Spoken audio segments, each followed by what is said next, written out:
सीधे बांदा का रुख करते हैं, जहां सपा सुप्रीमो पहुंचे हुए हैं। अखिलेश यादव चुनावी जनसभा को संबोधित कर रहे हैं। क्या कुछ कह रहे हैं, सुनिए जरा। मैं आज जब लखनऊ से चला हूं तो आप पार्टी के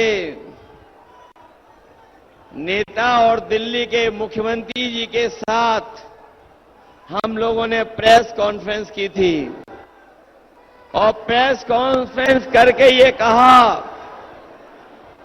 कि इस बार ये देश का जो चुनाव होने जा रहा है, ये चुनाव केवल हमारे आपके भविष्य का चुनाव है, बल्कि आने वाली पीढ़ी के भविष्य का भी चुनाव है।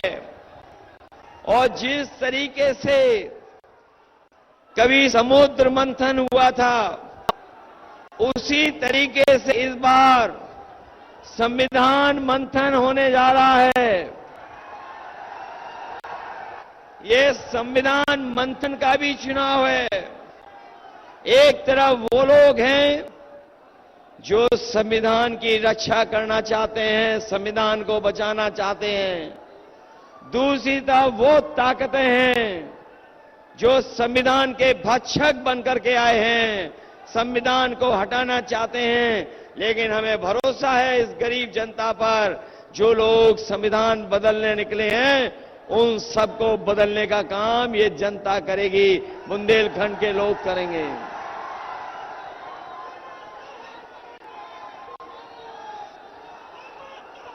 ये 4 चरण का चुनाव हो चुका है। 4 चरणों का चुनाव हो चुका है। अगले चरण में आपको मतदान करना है।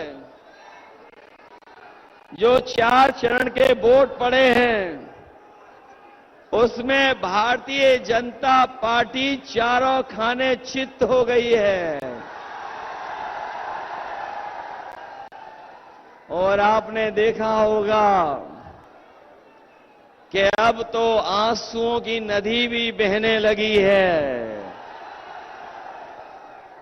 और सुनने में ये भी आ रहा है कि न केवल खतरे के ऊपर बह रहा है आंसुओं का पानी, बल्कि इस बार जनता इनका हिसाब किताब करने भी जा रही है।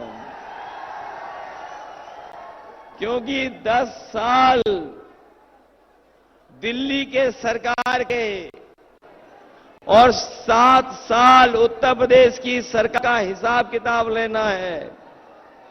ये केवल दिल्ली के 10 साल का हिसाब किताब नहीं लेना है, दिल्ली के 10 साल और उत्तर प्रदेश की सरकार के 7 साल का हिसाब किताब लेना है।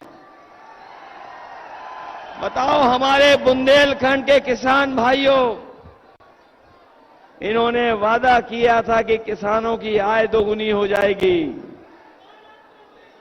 किसी भी किसान भाई के फसल की पैदावार की आय दोगुनी हो गई हो तो बताएं हमें किसान भाई। और जिस तरीके से लागत बढ़ी है, महंगाई बढ़ी है, बताओ डीजल, खाद, कीटनाशक दवाइयां और जीएसटी लगा करके हमारे किसानों की हर जरूरत की चीज इन्होंने महंगी कर दी। न केवल महंगाई बढ़ाई इन्होंने, हमारे किसान भाई जानते होंगे, इन्होंने खाद की बोरी से भी चोरी कर ली। खाद की बोरी से चोरी, और केवल 5 किलो नहीं, अब तो 10 किलो की चोरी कर दी। बताओ 10 किलो की चोरी हो गई कि नहीं हो गई? ये वही भाजपाई हैं जिन्होंने हमारे किसानों को जबरदस्ती नैनो यूरिया भी खरीदवा दी, और नैनो यूरिया खरीदवा करके इन्होंने कहा था कि किसानों की पैदावार बढ़ जाएगी। डीएपी तभी मिलती थी जब आप नैनो यूरिया खरीदते थे, लेकिन आज न नैनो यूरिया ने फसल की पैदावार बढ़ाई, न किसानों की खेती में सुधार लाए, न उनकी पैदावार बढ़ी। और सुनने में तो आ रहा है कि जिस तरीके से बड़े बड़े उद्योगपति बैंकों का पैसा लेकर के भाग गए थे भारत छोड़कर, ये नैनो यूरिया बनाने वाले भी भारत छोड़ करके चले गए हैं।